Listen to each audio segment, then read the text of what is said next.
Thank you, Professor Wang, for inviting me and for your kind introduction. So we have seen a few talks today about the theoretical work of consciousness, and specifically it's about the quantum theory of consciousness. And now I'm going to show you some empirical work of consciousness. All right, so consciousness is a major unsolved problem in science, and the reason why consciousness is still a major unsolved problem in science is because, well, it is subjective. And because of this subjective nature of consciousness, so even until today, scientists still have no idea how a physical system like the brain can ever have subjective experiences. And also because consciousness is subjective, it is once a forbidden topic in let's say, well, in the area of behavior.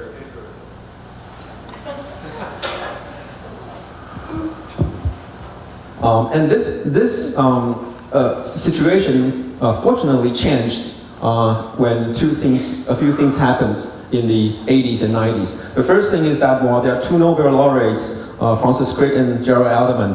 So after they received the Nobel Prize in, one is the discoverer of the DNA structure, and Gerald Alderman is the founder of the antibody structure and function. So after they discovered these major breakthroughs in their field, they decided to devote their time and passion into consciousness, which is the problem that they think is the most worthy studying problem.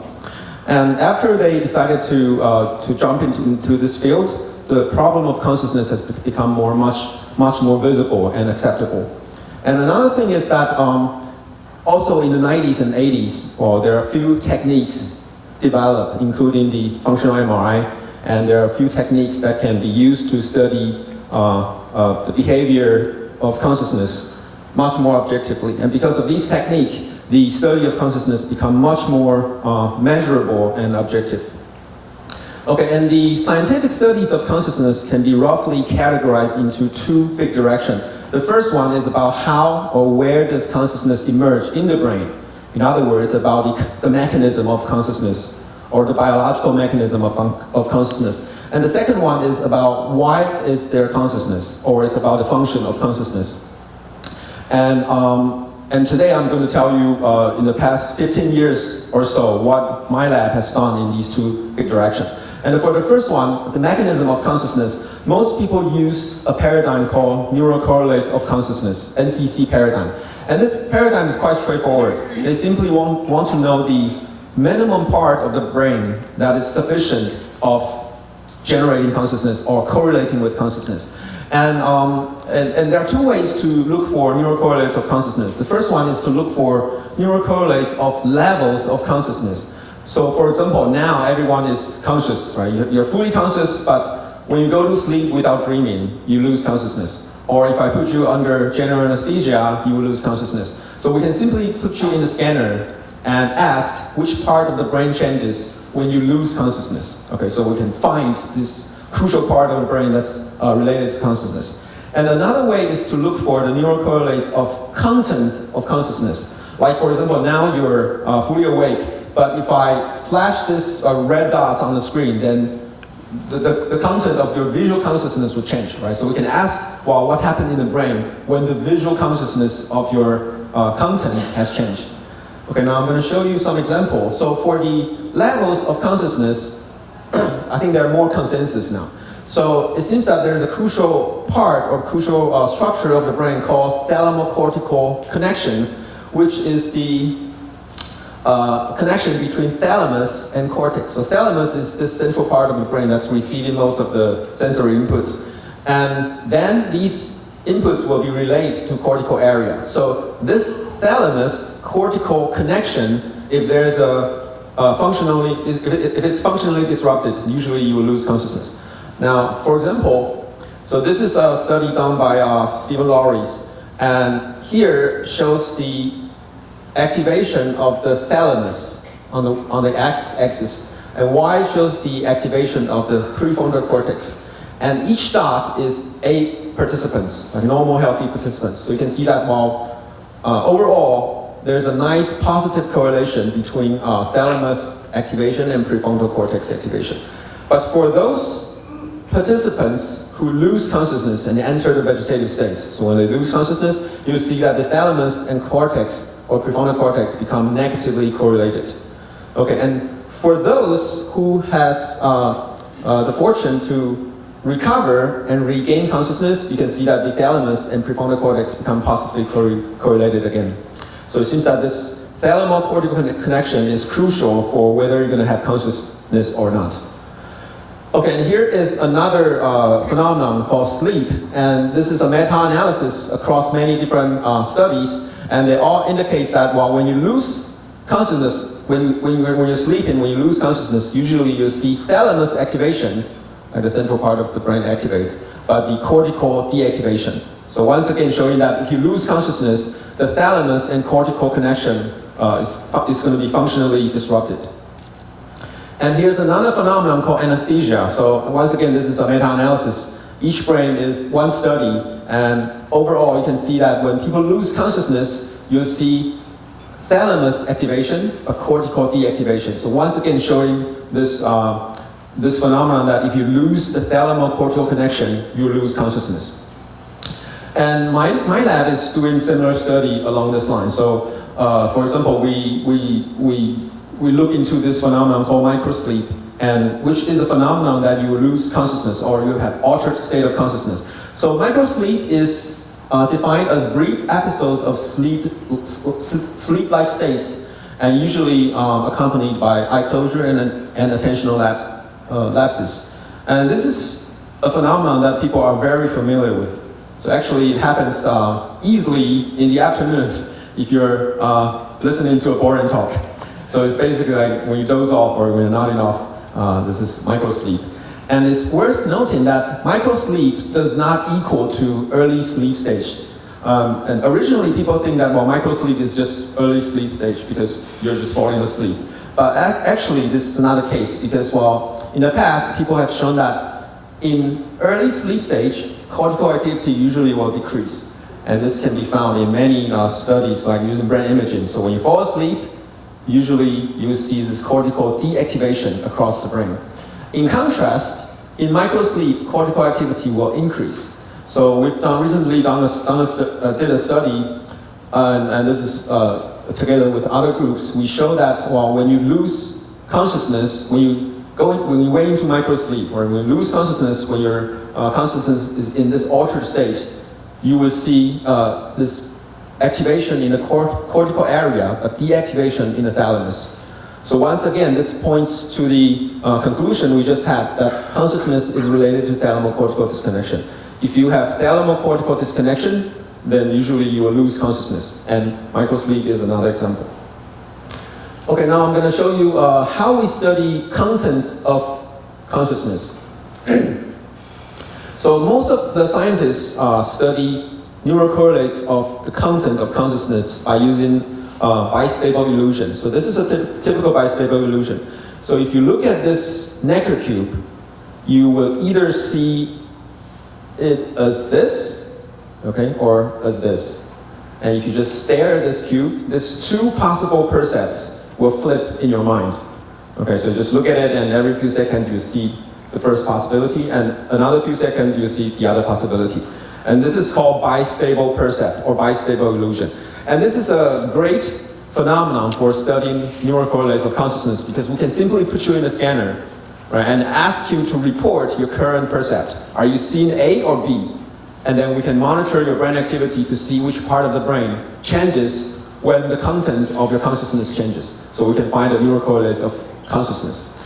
And here's another example. You either see two faces or one vase in the center, right? And your percept will switch between the two. And once again, this is bistable. We'll put you in the scanner, ask you to report the content of your consciousness, and then we can identify the neural correlates of consciousness. And here's another example called perceptual fading. So the projector here is, not sure if it's visible. So you can see that there's a gray ring here. But if you fixate on this center black fixation spot, so just stare at it and don't move your eyes at all, So just after a few seconds, like 5 seconds, 10 seconds, this gray ring will disappear from your consciousness.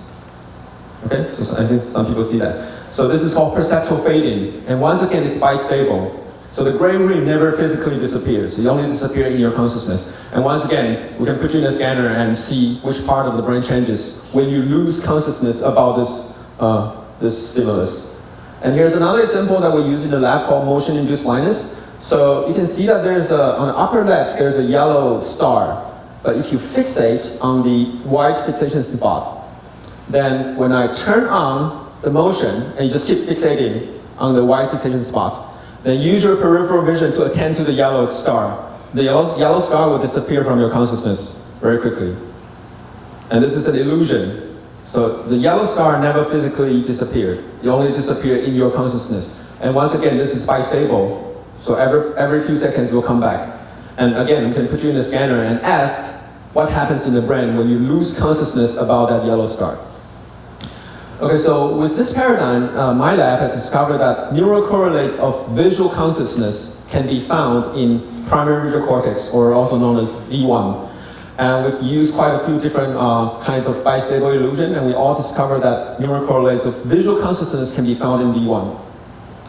And for example, when we use this motion-induced blindness, we can see that, well, this is V2, but V1 down here does not show up. And basically it's the same. When you lose consciousness about the target, the V1 activity will go down. But when you perceive it again, the V1 activity will go up. And this is true in V1, V2, and V3. And similarly, when we use this phenomenon called perceptual fading, we found similar results. So we found that, well, when you lose consciousness about the ring, the V1 activity will go down. And when you regain consciousness about a ring, V1 activity will go up. So there's a nice correlation between visual consciousness and V1. And here's another example. So, and in this study, we decided to further test the causal relation between V1, primary visual cortex, and your visual consciousness. So we decided to use a paradigm called the Mooney paradigm. So this is a phenomenon that, well, if I show you this picture, most of you, for the first time, you probably wouldn't know what this picture is, right? You have some idea, you have some guess, but you're not sure what it is. And here's another example. I show you this figure, you're not sure about what it is. But if I show you the grayscale photo of this one, so this is a frog, and this is a fish, and if I show you the Mooney image, the black and white, the Mooney image again, you can now see that this is a frog, right? And this is a fish. So after this one shot priming, your conscious content will change about this figure. Originally, you have no idea what it is. Now, you can see it clearly as a frog and fish. So we can then ask, well, what happens in the brain when your conscious contents about that stimulus has changed? So, so the idea is that like this. When I show you something that you don't recognize, your consciousness is a mess, right? You have no idea what it is. And so is probably true for your visual activity in V1. And now the question is, well, after you know the interpretation, after I tell you that this is actually a camel, so the conscious contents of your stimulus will become a camel. So now we can ask, well, then, well, does V1 change as well after you know that it is a camel? So we did a simple experiment like this. So we put people in a scanner, and in the beginning, we showed them this figure that they couldn't recognize. Okay, and then we just collect the brain activation data for half an hour. And then we show them the grayscale photo, and now of course they can see this is a photo, and then once again we collect the brain activation data for another half an hour, and then we show the original picture now, but of course now they can see it as a camel, and we collect another half an hour of data. And then we're going to ask, well, does the representation change after you know what it is? And the idea is quite straightforward. We're going to take an area like the V1 that we care about, and we're going to check the activation pattern in primary visual cortex. So this is just symbolic pattern, it's not real pattern, just for demonstration purpose. And you can see that, well, in the beginning, you might have a pattern, and this is the pattern when you look at the grayscale photo, and this is the pattern after you can recognize it. And then we're going to measure the similarity between these patterns. And the idea is that, well, we think if after you know the interpretation, we think that after you know the interpretation, the conscious content will change. And the pattern should change as well and it should change as if you're looking at a grayscale photo. So if this hypothesis is right, then the correlation or the similarity between after and photo should be greater than the correlation between before and photo. And this is what we analyze the data. So when we check the primary visual cortex, the red bar shows the correlation between before and photo, and the green bar shows the correlation between after and photo, which is significantly greater than that between before and photo. So it shows that, well, after you know the interpretation, after the content of your consciousness has changed, the neural pattern will change, and it will change as if you're looking at a grayscale photo. Okay, so it seems that D1 is nicely following your percept, and it will change when your conscious content changes. Okay, and we did a second experiment by using a lot more different kinds of stimuli, and we also changed the stimulus parameters a little bit, and we basically replicated the results. Okay, so to answer the question, after you know the interpretation, the content of your consciousness will change. And so is true for your primary visual cortex neural representation. So it seems that V1, or primary visual cortex, is nicely correlating with your conscious contents. Okay, and we're not the only lab or the first lab to discover this. So actually there are many other different labs using other kinds of bistable illusion, or using other kinds of paradigm, including like lesion paradigm, for example. And they all discover that primary visual cortex is crucially important for visual consciousness. Okay, now let's move on to the function of consciousness. So for functions of consciousness in the literature, there are many different theories about what consciousness can do. So for example, there are theories saying that, well, consciousness is responsible for unified representation, and you can provide more global information, and it's probably related to more flexible control, and it's also related to self-awareness or social coordination. But the problem is, well, we have so many different theories of consciousness, but as an empirical scientist, is there anything we can do to try to tease apart or test these different theories? So in my lab, we decided to do something like this. We decided to use a paradigm called consciousness knockout paradigm. So this is a paradigm that's borrowed, or this is a name borrowed from biology. So we know that if you want to test a function of a gene, you can knock out a gene, right, and see if the function still remains, right? If this claimed function of a gene is really about that gene, then when you knock out that gene, the function should disappear. And if those function has nothing to do with that gene, then when you knock out a function, when you knock out the gene, the function wouldn't change. And we're going to do the same thing. So there are many claimed functions of consciousness, and we're going to knock out consciousness to see if those functions are affected. And let me give you one example. So this is a phenomenon called visual pop-out. So visual pop-out occurs when you have a feature singleton. So feature singleton means that this feature is the only different feature in this figure. So everything is green. This is the only red here. So it's a feature singleton. So usually when you have a feature singleton in a field, that feature singleton will pop out. It will catch your attention very quickly. It's like automatic. And we want to know, well, can this processing occur even when the whole scene is invisible? All right, so we are going to knock out your consciousness about this whole scene and ask whether the feature singleton can still attract your attention and influence your behavior or not. Okay, but how are we going to knock out the consciousness? We're going to use this paradigm called continuous flash suppression.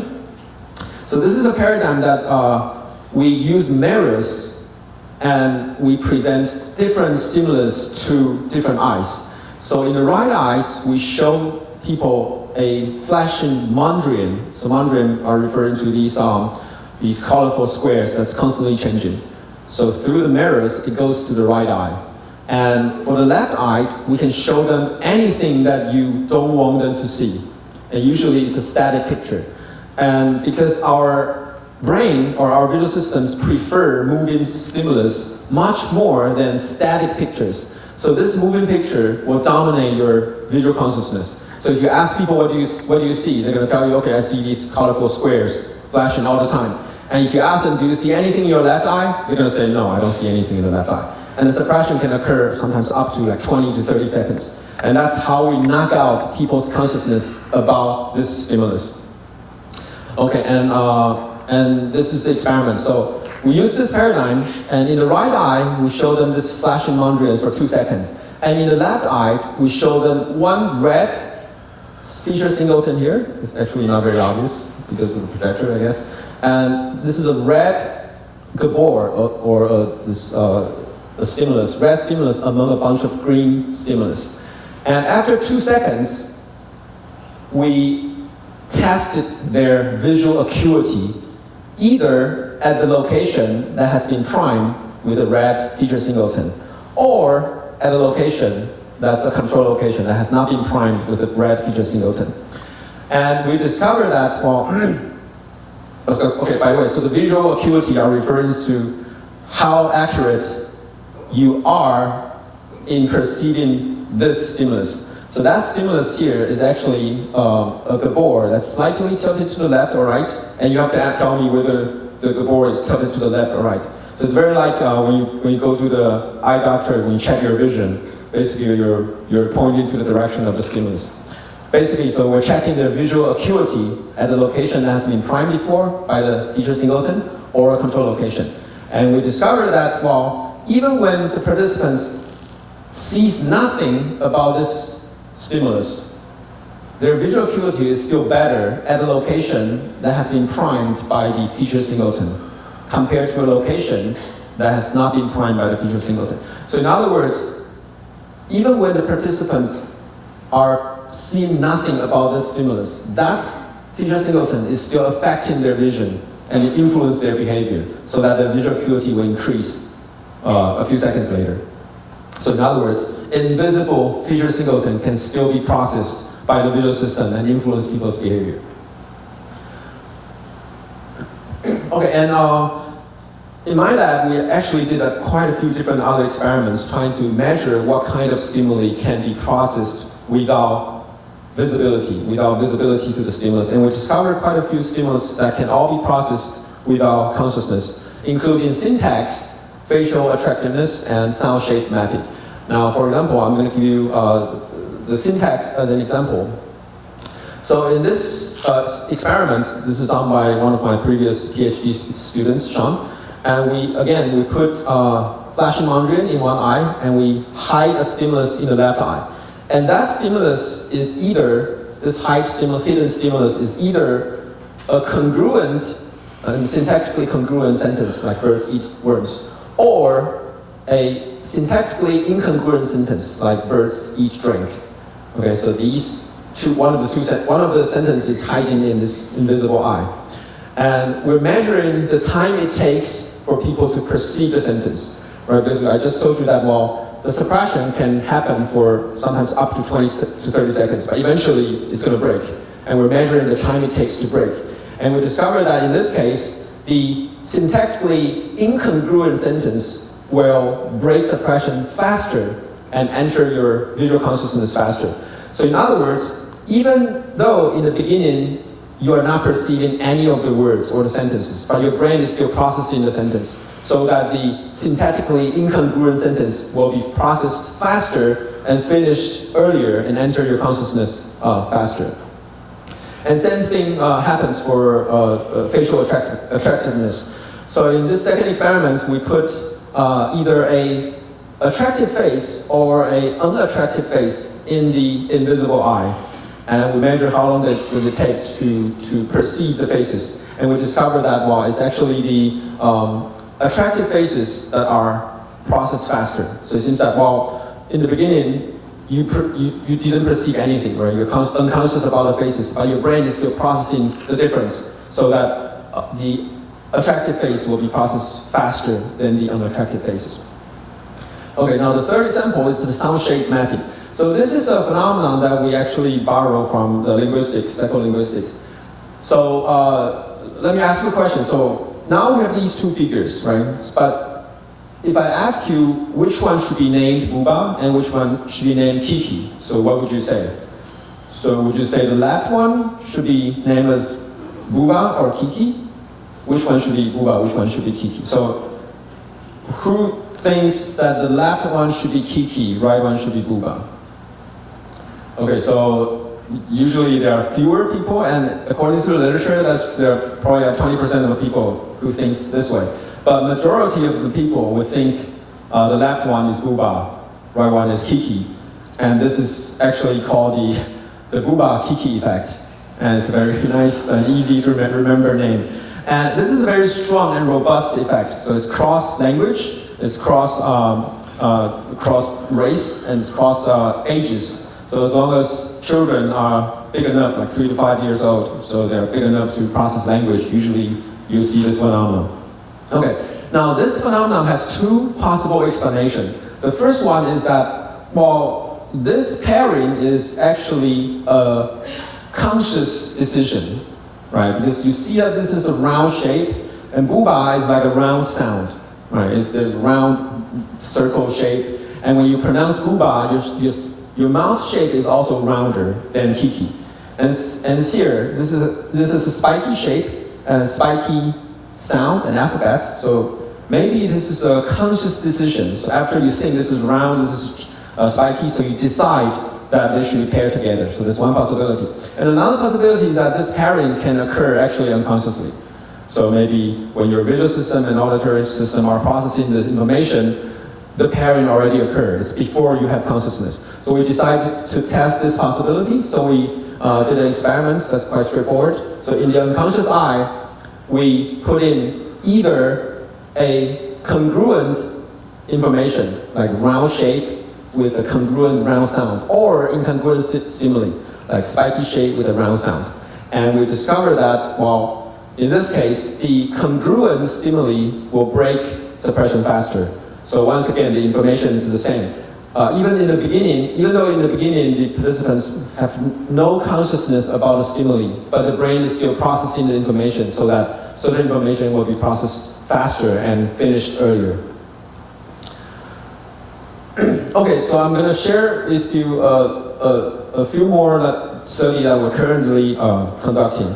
So one of the directions is that, well, if unconscious information can really influence behavior, right? I've shown you quite a few cases where unconscious information can influence people's behavior. So if this is really the case, is it possible that we can localize these unconscious information in the brain by using brain imaging, for example? And can we even use the information to predict people's behavior with brain imaging? Now I'm going to give you one example. So this is one of the studies that we finished in earlier time. So we use a phenomenon called binocular rivalry. So binocular rivalry is very similar to continuous flat suppression. Just in this case, both of the stimuli are stable, are static. So if you show one to each eye, then the participants will see one at a time. So either see faces or houses, one at a time. The person will flip and switch every few seconds. So it's a little bit like this. So you can see that, well, there's a green face and a red house. But if you attend to the green face, the face will become much more clear. But if you attend to the red house, the house will become more clear. So this is, you can have a sense or have this taste of binocular rivalry. Anyway, so we decided to ask a question. Because we discovered that when we show the stimulus to the participants and ask them what do they see, sometimes they'll tell you, well, I see face, I see house. So if you do this for 1,000 trials, you'll see that, well, half of the time they see face. The other half of the time they see houses. But the question is why? The stimulus is identical, but why do you see face sometimes, and why do you sometimes see houses? And our guess is that, well, right before the stimulus onset, there must be some unconscious information in the brain that's influencing or biasing your decision. And if that's the case, we should be able to pick up this information with brain imaging and use it to predict people's behavior. And this is exactly what we found. So we discovered that in an area called FFA. So this is an area that's specifically responsible for processing faces. So in this area, we discovered that like 2 seconds before the stimulus onset, this brain area has two different kinds of patterns. If one pattern shows up, you're more likely to perceive faces later. And if the other pattern shows up, you're more likely to perceive houses later. And we can actually just look into your brain and look for the pattern and predict whether you're going to perceive face or house a few seconds later. And so basically we can use machine learning or classifier to identify these patterns and use it for prediction. Okay, and you might be wondering, okay, well, this is what I just showed you is an easy lower level perceptual decision. Is it possible to predict higher level complex decision making? And we actually can. So here's an example done by one of my previous students. And in this case, we show people photos or pictures, and their only job is to decide whether they like the picture or dislike the picture. So the picture is like this, so you should pay attention because I'm only going to show it for 1 second. So I'm going to show people a picture like this. And after that, you have to decide you like that pattern, that figure, or you dislike the pattern, okay? And we have hundreds of pictures like this. So after every 16 seconds, we show one picture, and they have to say like or dislike. And our idea is that we're going to scan their brain and see if is there any part of the brain that can contain information that can be used to predict whether they're going to like it or not. And we actually discovered that there are a few areas in the brain, including medial frontal gyrus and anterior cingulate cortex. And these areas are very like the FFA I just showed you. So they contain two different patterns. If one pattern shows up, people are more likely to say like in the next trial. And if the other pattern shows up, they're more likely to say dislike in the next trial. Okay, and while we have another paradigm, this is even more complicated. This is risk-taking decision-making paradigm. So in this paradigm, we show them two options. One is that, well, you're going to get $4 100% of the time, for sure. You're going to get $4. And if you pick this option, you're going to get $8 for half of the time. So you can see that the expected value is the same, but this one is risk-taking, and this is risk-aversion, right? Because you're going to get $4 for sure. So if you're very risk-taking, you're probably going to try this one to try your luck. But if you're very risk-averse, you're probably going to take this one.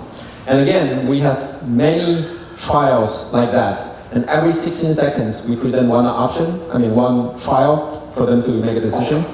And we're trying to see if there's any part of the brain that contains information that can be used to predict whether they're going to like it or not, or whether they're going to decide to gamble or not. And once again, we discovered that there are regions in the brain, including medial frontal gyrus, nuclear accumbens, and cortex. And once again, these areas are like the FFA I just showed you, and they contain two different patterns. If one pattern shows up, they are more likely to gamble in the next trial. And if there's another pattern, they're more likely to not gamble in the next trial. Okay, so basically, well, can we localize the corresponding brain areas? Yes, we can use brain imaging to pick it up. And can we predict people's behavior by brain reading? Yes, we can read the patterns and use it for behavioral prediction. All right, so to conclude, scientific studies of consciousness can be roughly categorized into two directions. One is about the mechanism of consciousness. The other one is about the functions of consciousness. And for the mechanism of consciousness, it seems that the consensus is that, well, the levels of consciousness is related to thalamocortical connection. And for the content of consciousness is more related to the primary visual cortex, at least for the visual consciousness. And for the functions of consciousness, we have ruled out a few possibilities because we discovered that when you knock out consciousness, people can still process saliency, syntactic information, shape, sound shape mapping, and facial attractiveness, etc. And we're currently working on trying to predict people's behavior by brain reading, and also working on some more real-world application. Okay, that's all for today. Thank you very much.